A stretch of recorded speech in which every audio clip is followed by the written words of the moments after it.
CityCast Pittsburgh is brought to you today by the Heinz History Center. We have been hyping up their Pittsburgh Hidden History exhibit since it opened. And if you haven't checked it out, now is your chance. It truly is such a cool opportunity to look behind the curtain and see what the curators themselves actually love the most. Teeny tiny toy collections, spooky stuff, a huge riverboat wheel, even a bunch of shivs. The whole exhibit has gotten such rave reviews that they're keeping it going way longer than they initially planned. But it's not going to last forever, so cross a river, cross a bridge, and get thyself to the Heinz History Center. And don't forget, kids 17 and under always get in for free. Plan your visit at heinzhistorycenter.org.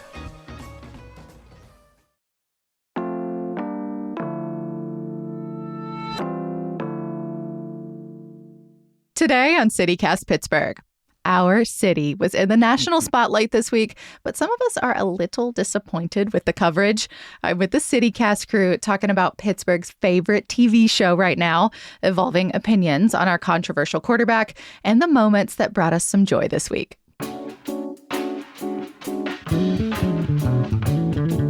It's Friday, December 19th. I'm Megan Harris, and here's what Pittsburgh's talking about.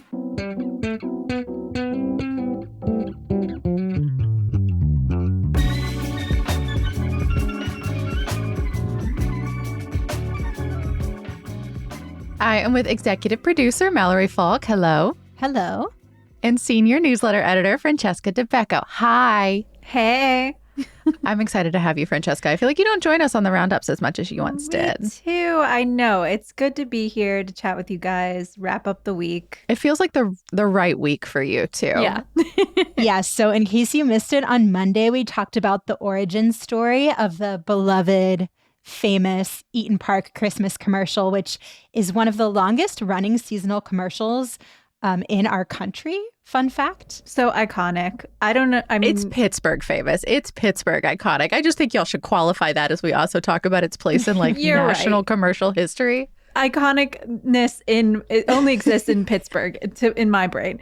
But it just like really takes me back to like my grandma's house. Like I can remember seeing it at her house, and what a joyful thing to be able to like transport and go back in time. Then on Tuesday, we talked about winter activities. So we've had all this snow this week. We thought it was a good opportunity to remind people that while, yes, it does mean shoveling your sidewalk, your driveway, if you're lucky enough to have one, but it also means like getting outside and enjoying that in whatever way you're comfortable.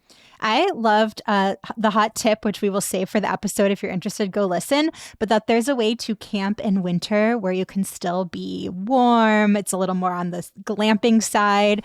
Like it's extremely glamping. My first instinct when you say the term winter camping is absolutely not zero interest. But our guest, Marcus, with the Outdoor Inclusion Coalition, made it sound really appealing. Yes. And you guys also did an episode about our City Steps. Deep dive into that with the writers behind the City Steps book. Yeah, that was Wednesday's show. Yeah, and they thank us in the acknowledgments, which is just so cute. So sweet. We love them. Surprisingly, wintertime is a good time to get out there and explore our city steps because you can see more with the leaves, not being like obstructing the views. I just got to say, yins, be careful out there. It's slippy out. Yes, maybe only do it when there's not ice on the steps, but I was shocked that was like the preferred time for these experts to get out and explore the city steps. Definitely. And then Thursday, we talked about that billboard that folks have been talking about this holiday season, telling people to move to Pittsburgh in telling Times New Square. Yorkers to move to Pittsburgh. Yeah. Yes, New Yorkers, or just anyone who's strolling through Times Square. So the organization that made that move, they're talking about why and kind of what their mission is right now. Yes, that was fascinating to me because I always like to hear when there's kind of like a Pittsburgh viral moment. Like I definitely saw a lot of chatter about this billboard. It's great to hear from like the actual people behind it. Yeah. Anyway, Francesca, like we said, it is the best week for you, but also like we knew we had to have you when you showed up to our morning meeting with so many big thoughts about this whole NBC broadcast situation. I was only vaguely aware of this because you two were talking about it, but like, didn't y'all stay up late to watch it just to like, because you thought it was going to be a big thing? Yes. Was it a big Megan. thing? No. I'm so annoyed. So here's the background. Tom Llamas, the host of NBC Nightly News, the new Lester Holt, announced he was going to be broadcasting live from Pittsburgh Tuesday night as part of this like new campaign. It's reporting across America. And so he's going to all these different cities. And I really thought that there was going to be some like truly local coverage as part of it. And sorry, I'm a little bit uninformed, I guess. I don't have cable. I don't watch the show. And so, you know, I was kind of picturing he was going to spotlight Pittsburgh in this interesting way.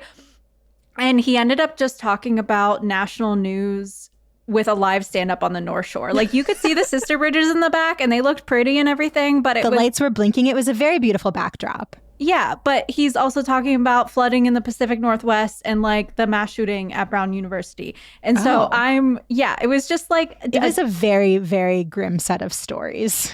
It was. And I don't want to discount the importance of covering those sort of things. But I really thought like Pittsburgh was going to get some interesting coverage. Obviously, we're in the national spotlight with the NFL draft coming up. But we are also like a good example of what's happening in cities across the nation. And so I really thought like something interesting was going to happen. So we stayed up. I couldn't get it live. Like I said, I don't have cable. Mallory also could not get it. These are like such young people problems. You're like, I couldn't watch the nightly news. I want to be clear that when we said we stayed up late to watch it, it's because it didn't go on their website until 10. It actually like broadcast live. It was 6:30. It actually broadcast live at 6:30. So it's not like, I don't want it to sound like Francesca and I go to bed at 5 p.m. No, good point. Good point, Mallory. I mean, maybe you do. I would respect it, honestly. So I'm like, I call my dad. I'm like, hey, did you catch NBC Nightly News? And he goes, no, I'm watching a program on Channel 4 about cookie tables. I'm like, well, that sounds like so much fun. That was the right choice, honestly. Yeah, and also I learned that Fios users like got locked out of Channel 11, like WPXI. Yeah, that broke this week too. That like randomly, like they just stopped having access to WPXI, which is like its own problem. Yeah, exactly. Yeah, I saw a lot of people actually in like the comments section were upset about we're getting this live Pittsburgh broadcast, but I can't actually access it right now because I can't get WPXI. Okay, so lots of national news. I mean, did they ever talk about Pittsburgh at all, like on purpose? Yeah, so first of all, for like the weather update, they did bring on WPXI's chief meteorologist to talk about like what was happening nationally, but also give us a status of the temperature in Pittsburgh. Stephen Cropper. Did they also give a status of all the snowplows that weren't working? No. There's a lot of stand-up opportunity in front of mountains of snow. No, he actually said it was like warmer than it had been. It was a balmy 26 degrees. And it was, but still, anyway. But then the actual segment, I guess this is like the least surprising thing ever. It was about the Steelers, and specifically it was about Aaron Rodgers and how Pittsburgh feels about Aaron Rodgers, the new quarterback. This was the disappointment. I was thinking surely they were going to make us more than just a sports town. Nope. They did it again. We're always such a stereotype. Okay. We truly are. Can I play you the way this segment opened? Because it had to have been the most stereotypical way you could open a segment about the city of Pittsburgh. Yeah, go for it. In Pittsburgh, there's a new Mr. Rogers in town, causing jerseys to fly off the shelves. Rodgers ends up, got his man. Touchdown. Quarterback Aaron Rodgers. I hate this. Stop. And so while that was playing, you're seeing a Rogers neighborhood shirt, obviously for sale in the Strip District. Which are clever, but like for the national news to spotlight an entire city, no. I'm sorry. Exactly. So you get my venom now. Profanity, and I'm trying not to. Be free, Megan. Now you know why I had venom this morning, because it's just disappointing. Yeah, y'all came in with like an extremely specific kind of energy, but then did not tell me why. And I love that. I love it when you do that. Francesca was more upset than I was, because the whole time I was like, this checks out. Yes. Why would I have expected anything different? I always carry this cloud of optimism. Like it is like there is a cloud there, right? Because it's Pittsburgh, but there is optimism, and I was waiting for it. The thing is, I'm actually like pro talking about sports. I think it is really central to the identity of the city, and it has like such an interesting legacy here. Actually, for what it's worth, friend of the pod, Virginia Montanez, just did this long piece for Pittsburgh Magazine. If you are annoyed by what the Steelers are to like the current era of the city, I encourage you to check this out because it is a fascinating dive into why they became what they are through like the 70s and the 80s and like how they were a glimmer of hope for like an entire people that had a lot of bad news, literal clouds hanging over them all the time. I'm in favor of that. But I don't think Aaron Rodgers, who's been in town for checks notes 3 months, is the person to be like the shining moment of that. I don't know. And when you think about the millions of people that tuned in to watch this, like watch NBC, like from all over the country, I'm like, yeah, that's what we get. I think it's like 5 months. I can't math. But anyway, not long. He hasn't been here that long. But I guess, you know, they're trying to appeal to like people who've watched him in many cities. Like there was a line there that was like, Steelers fans used to watch him do this to them, and now he's doing it for them. And it was like, I don't know, I assume impressive pass. As longtime listeners of the show know, I know very little about football, but it was really about like, how does Pittsburgh feel about this like controversial figure who's come, but seems to maybe be turning the team around. Like the one kind of man on the street interview they did was this young kid who looked like maybe a college student saying like, I wasn't really a fan of Rodgers, but now I kind of like him, or he's grown on me. I mean, I think there's a lot of people that have that take. I know you two do not tap in on football. I think I've watched every game. I may have missed like part of one. It is encouraging when things are working to see any sports team in the city of Pittsburgh do something right, and it is undeniable that he is at the helm of that. That is separate from his dumpster fire takes that we have talked about on this show before. He has walked a couple of them back. That does not fully forgive it for me personally, but it is nice to see a W in the column for the Steelers. You're right. I agree, but that's not the hot take that I wanted to see from Pittsburghers. I wanted to know how people were feeling about the vote in Springdale that evening for the data center. Allegheny County's first data center. Yep. I wanted to see that. I wanted to know about, you know, our budget issues. There were so many missed opportunities. I mean, I'm with you. I think there's like plenty of things that NBC News could be talking about to make like Pittsburgh the example for the nation. I don't think our budget is a thing. I don't think that's the thing that they're ever going to pick to nationalize. Like Aaron Rodgers and the Steelers, because there are Steelers fans everywhere, like that is going to get more clicks, more hits, more people watching. True. Every city's passing a budget right now. Like, I mean, they might be on a different cycle, but like that's so standard and it's always a fight. And every city has a housing crisis. Every city has a budget problem. Most cities are dealing with a growth problem. I would argue ours is more interesting because we have the reverse. We can't grow quickly enough, and that's its own thing. But I don't know. Like, I don't know. Maybe our like spicy police news would have been interesting, just because like we're getting a new chief and a new mayor, and everybody's young right now. And it turns out that that's more contentious than maybe we thought it was going to be. There was a little investigation involving the new pick for police chief. There are a couple of stories, one from the Trib and another one from the Post-Gazette that we will link if you want to check into those. But yeah, looks like our prospective new police chief maybe made a bad decision in the recent past. Yeah, it includes using burner phones to allegedly harass a former employee. Please read up on that if you want to know more. Okay, let me be clear, though, back to the budget thing. I don't mean that, like, our, like, little Pittsburgh budget is worth national news, but I think the fact that our city is struggling to handle this shit as we are... Oh, excuse me. No, you do it. You go for it. I think the fact that our city is struggling to handle this shit as we're getting ready to host, like, thousands of people for the NFL draft and, like... How are we going to handle that? That's kind of in the back of my brain and something that I think is worth covering. But yes, I understand if we just get football coverage. I mean, I don't want it either. I mean, we were joking about the snowplows, but like that was a real thing. Like there are all these stories popping this week about how a third of our snowplows or more like just weren't on the roads. Like the math does not math. Like if we're not buying new vehicles, if they're not on the roads for our crews to be able to use them, like no, of course we're not going to be able to remove 6 inches of snow. Like you just have to wait for it to melt at that point. Or handle emergencies when we have thousands of people here for the NFL draft. Well, yes. I mean, the estimate, I think the high estimate for Pittsburgh is like 750,000 people are supposed to be here for one weekend. We will talk more about that in 2026. Yes. Anyway, suffice it to say, Tom had options and he went with the lowest common denominator. And just for like a little giggle, he also had options of where he could have broadcasted from. I really loved Reddit, just really popped off with this with funny ideas about where he should be going live. Yeah, this was before he went live, so it was kind of like a collective brainstorm. Oh, that's right, because they did announce it was going to happen, because of course they did. But they also said that they weren't going to disclose where he was broadcasting from for security reasons, which like legit, but so that had people guessing and sharing their own ideas. Yeah. So some of my favorites, the room above the Fort Pitt tunnel, which if you don't know, there's like a secret room there where the like tunnel manager has an office. If you've ever driven by it, you have seen the tiny little windows and wondered, are they popping champagne up there? Like what's happening? Look out for that next time you drive through. Somebody said the bottom of Canton Avenue, which is the steepest street, and that's in Beachview. Yeah, I guess that would have been an interesting stand-up situation, especially if there was snow still covered there. I bet there was. Actually, he could have taken this as an opportunity to publicly, nationwide, shame the city into getting its act together. I feel confident that the city controller had her fingers crossed for that, and it did not come.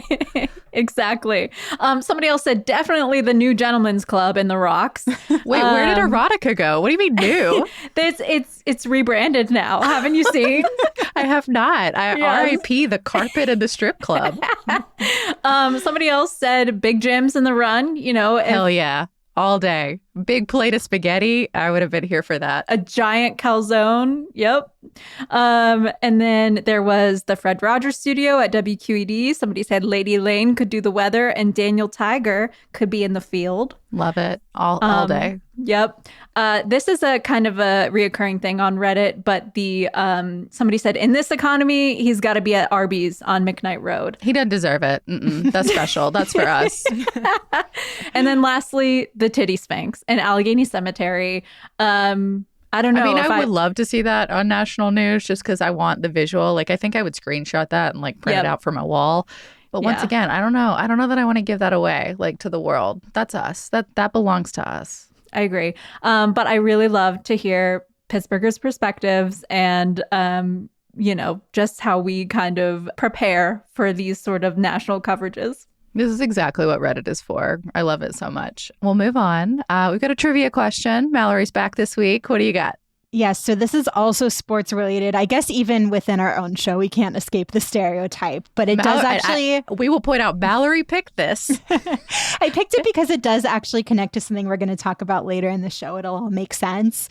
But so the question this week is, which celebrity, living or dead, was once part owner of the Pirates? I know this. Yeah, I know this one too.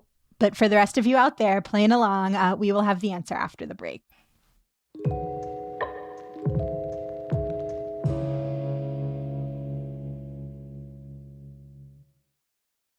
We are back. Mallory, I have the answer pulled up. Can I play it?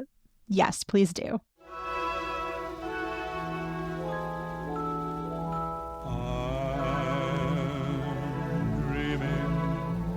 Of a white Christmas.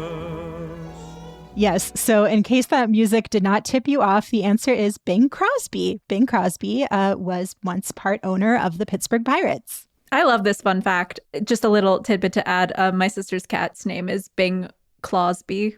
What? How have we known each other all this time and I didn't know that? Also, I feel like there are so many pets in this town named Crosby or something like that, and I would have never gone for a Bing Crosby reference. Yep. Wow. Yep. So, fun fact for you guys this holiday season. Share that at your gatherings. Also a person who it turns out their reputation has not aged particularly well, but he does have a long history with the Pirates. I didn't realize that he hasn't aged well. Maybe if I'd known, I would not have chosen this as our trivia question. I apologize. And maybe my sister wouldn't have chosen to name her cat after that. If you are really attached to any of his body of work, the music, the movies, tread lightly. It's not necessarily a happy story. We're going to stick with the film theme. Some stuff that's coming up here in Pittsburgh, some stuff we want to catch up on over the break. But we'll start with the Pitt. So they dropped the trailer, the full trailer this week, and the opening scene for season 2, which is premiering on January 8th. I'm a little bummed. I almost wish this thing had come out now so that I could like watch an episode or two between like now and next year, you know? True, but it is a good time to catch up on season 1 if you haven't yet, so you can get ready for the new year and the premiere. I have not watched the trailer yet, so I haven't either. I've been saving myself for this moment. Yes. As have I. Should we all watch it together? Yes, let's do it.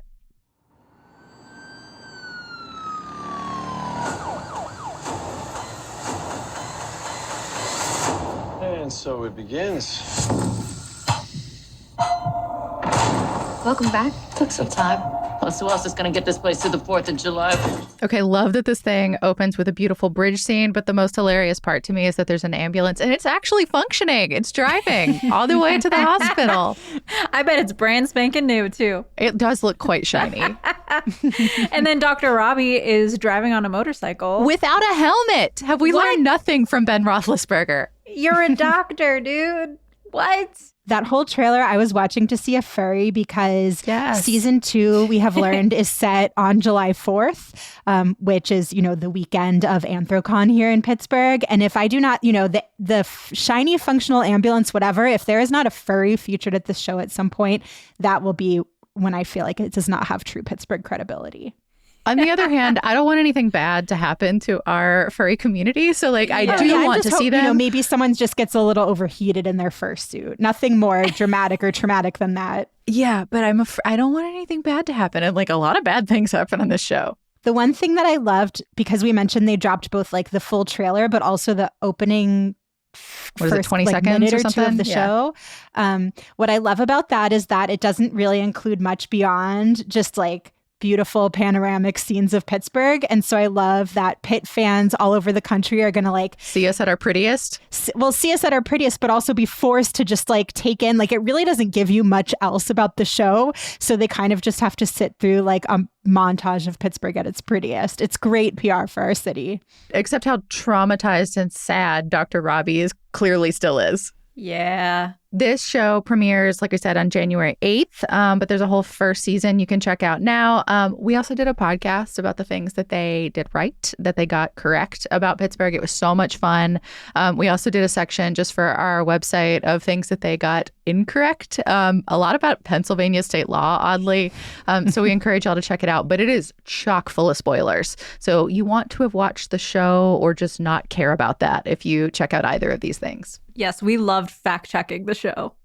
And if for some reason you are still on the fence about watching this show, it is extremely critically acclaimed. It won 5 Emmys. Just this month, it got nominated for 2 Golden Globes. So I don't know how anyone would have missed that it's award-winning and critically acclaimed. But just in case you did, one more plug for it. Yes, it gets good reviews. Also, it was just fun, but also very tense to watch.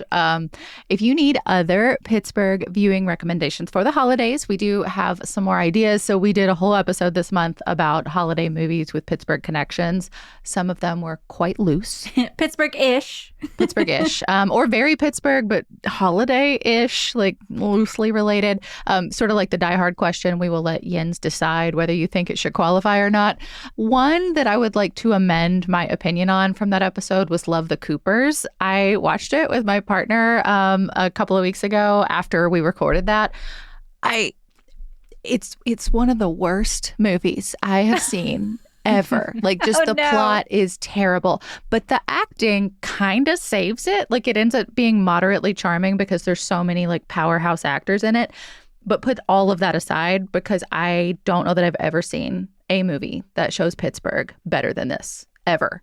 We spent the entire movie yelling out locations, sets, because every single external shot and some inside shots are very identifiably Pittsburgh, and you know what they are. If you have lived here any amount of time, you're I know that one, I know that one, I know that one. It was so much fun. This is a great tip, Megan, because I'm going to watch it for the Pittsburgh references anyways. I don't care about... I was going to ask Megan if on balance you would recommend it or not.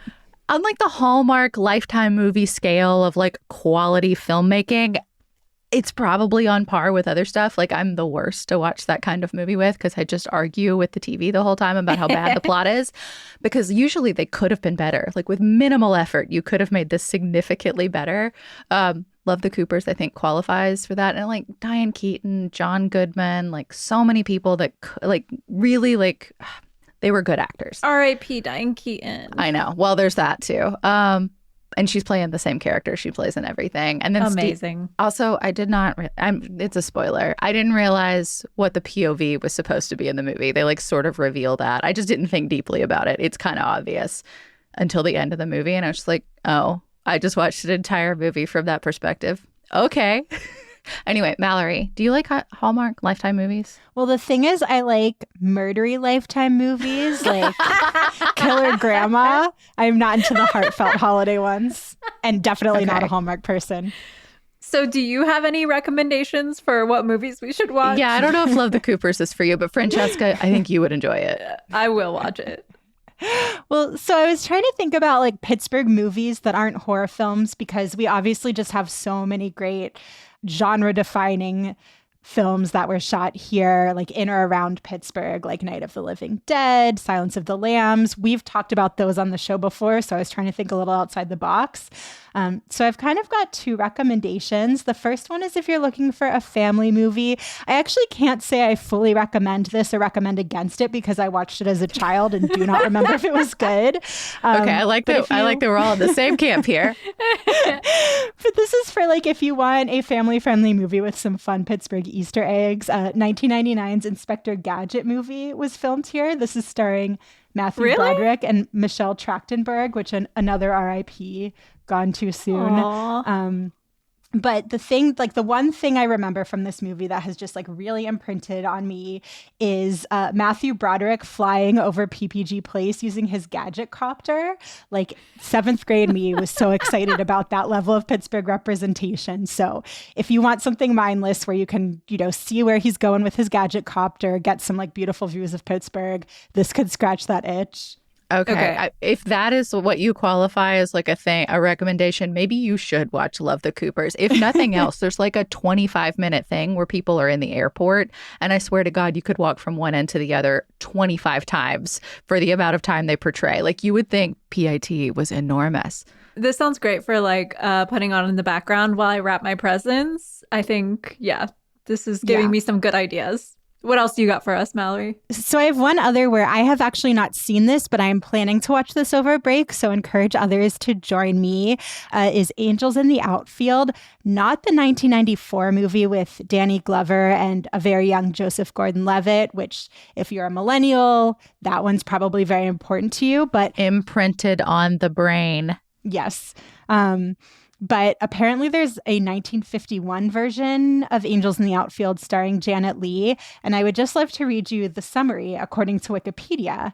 The film is about a young woman reporter who blames the Pittsburgh Pirates' losing streak on their abusive manager, who begins hearing the voice of an angel promising to help the team if he changes his ways. It was President Dwight D. Eisenhower's favorite film. What? This is great. Take us back to the trivia question, though. This is during the period that Bing Crosby owned the Pirates. Whoa. Yeah, exactly. He bought the rights to the script, and that is why the Pirates was chosen as the team to feature in this film. That's so funny. I mean, he owned it for a long time. It was like 46 to 77, at least if the internet is to be believed. I'm just going to say, if angels are real, can one of them please visit Bob Nutting and speak into his ear? I just feel like this film has such relevance today, which is why I'm excited to watch it over a holiday break. We need a Christmas Carol, like Ebenezer Scrooge moment for Bob Nutting. That is something to manifest for the holiday. I did Heinz History Center on their blog, did like an amazing deep dive into all of this. We'll link it in our show notes. But according to them, this was filmed in Oakland. You can see like real Pittsburgh scenes in this. So it just, from the plot to the local Easter eggs, sounds like a delightful time.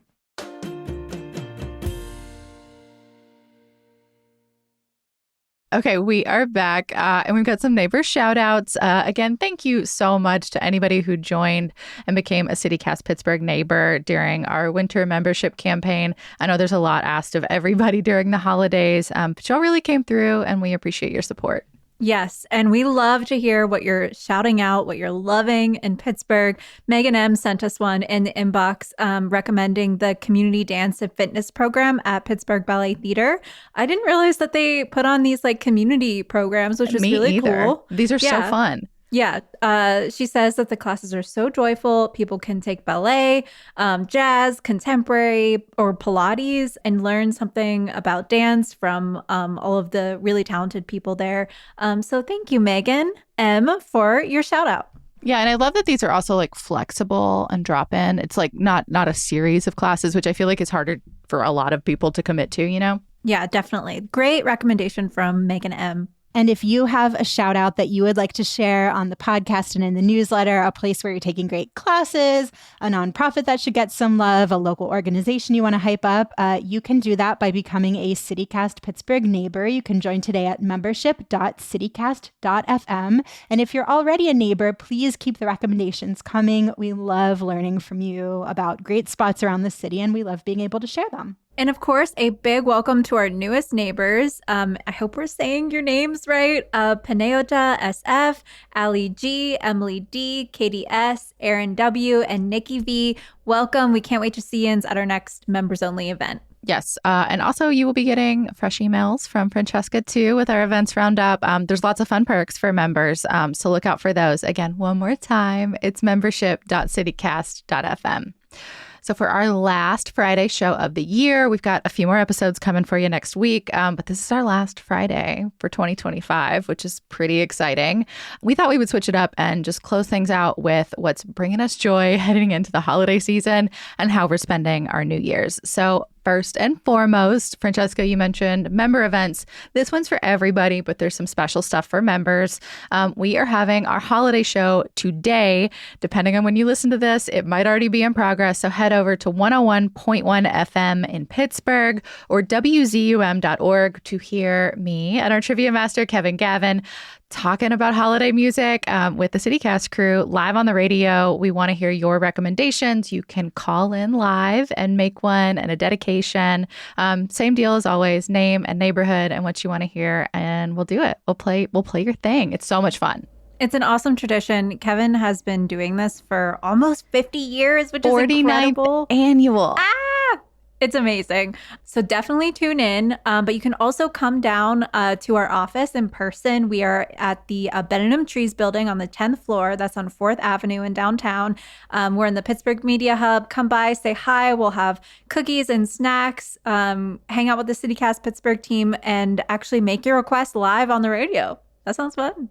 Yeah, and that's from 9 a.m. to 1 p.m. today, Friday. So if you are listening to this podcast during that time frame, come down to hang out in person. We would love to see you. And if you can't make it, but you still want to make a request, you can call in live. The number is 844-348-6688. One more time, that is 844-348-6688. We want to hear your requests. Definitely. Okay, so Francesca, Moment of Joy, what you got? Yeah. So as everyone's gathering for the holidays, spending time with friends and family, this thing really hit home for me. So Kimmy Rhodes is a Pittsburgh creator on Instagram, TikTok, aka Cigarette Mom, if you follow their little bits on social. They said this about Pittsburgh connections.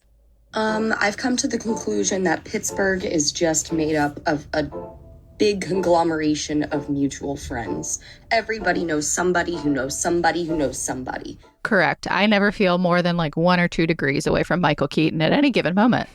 It's so true. So I commented and I said, it's extra fun when you meet a Pittsburgher out in the wild, like a different state or a different country, and you still end up finding a mutual. And I loved some of the responses. So someone said, I say all the time that I can never escape Pittsburgh, Pennsylvania. Literally met someone who went to the high school right next to mine, but we both live in a small southern town right now. The odds are truly insane. Someone else said we were at the Grand Tetons and ended up in line for a boat ride behind a woman who used to go to high school with my grandma. What? There was another one that said I met a Yinzer on the same 20-person tour as me in Croatia.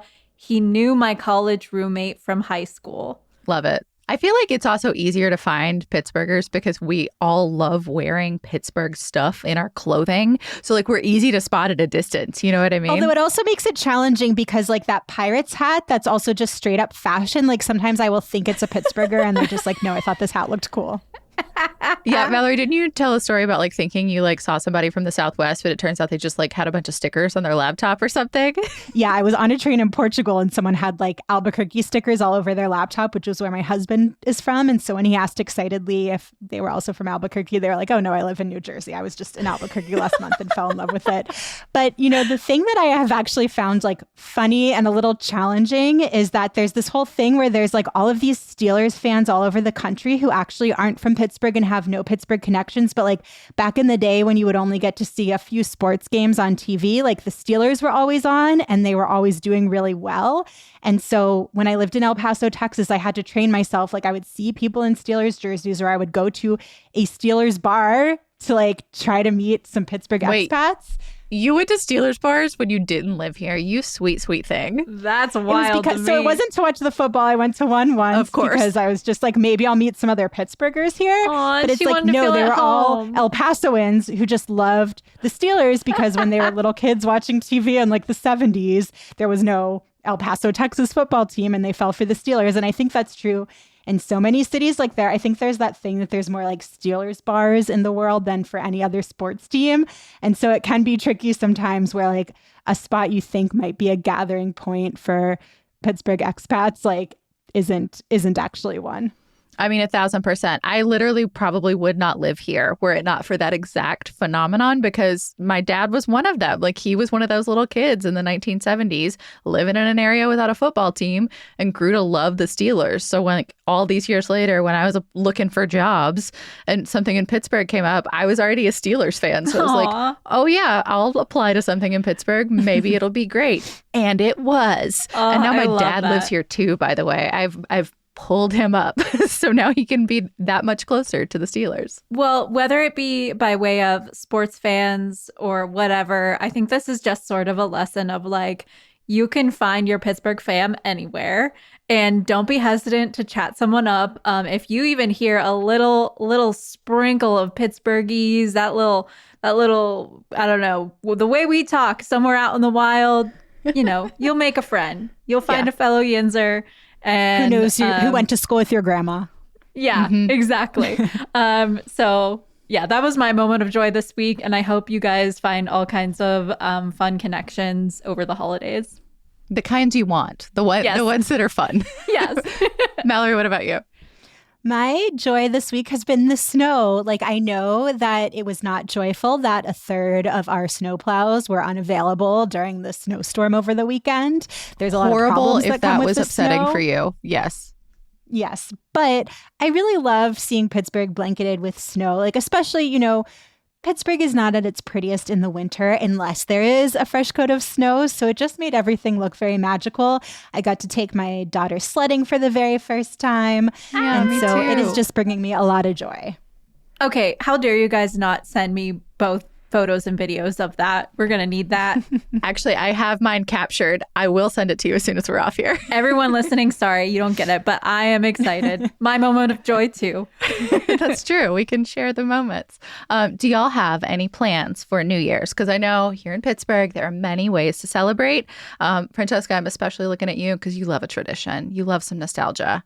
Yeah, so I don't actually have plans, but I just put an article on the website about where folks can get their good luck New Year's pretzels in Pittsburgh. So this is a tradition for many Pittsburghers. It's sort of a German-American novelty, which, like, no surprise, it has its moment here in Pittsburgh.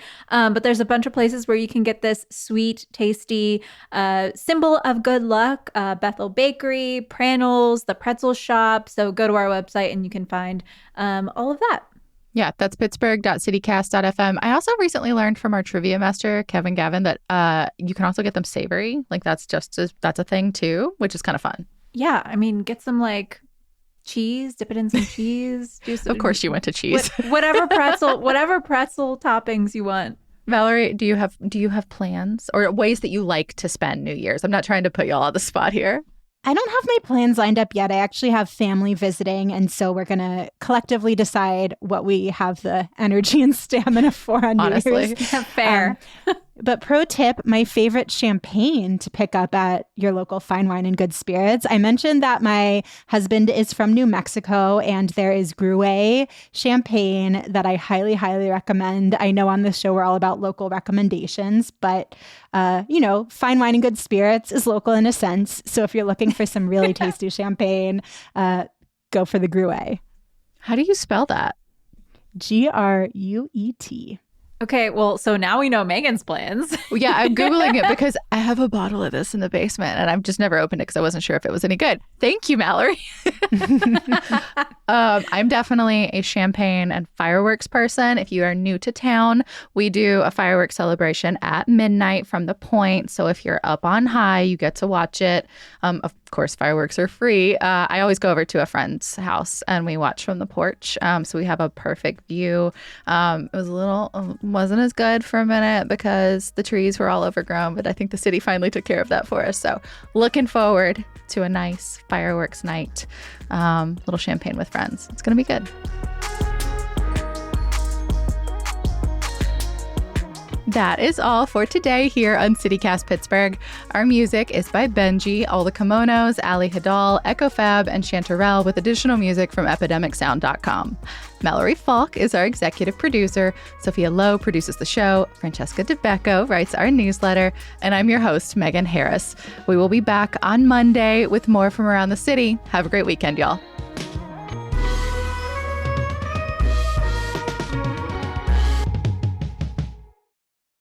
Oh, sorry, I forgot I was on video. Hi, Zero.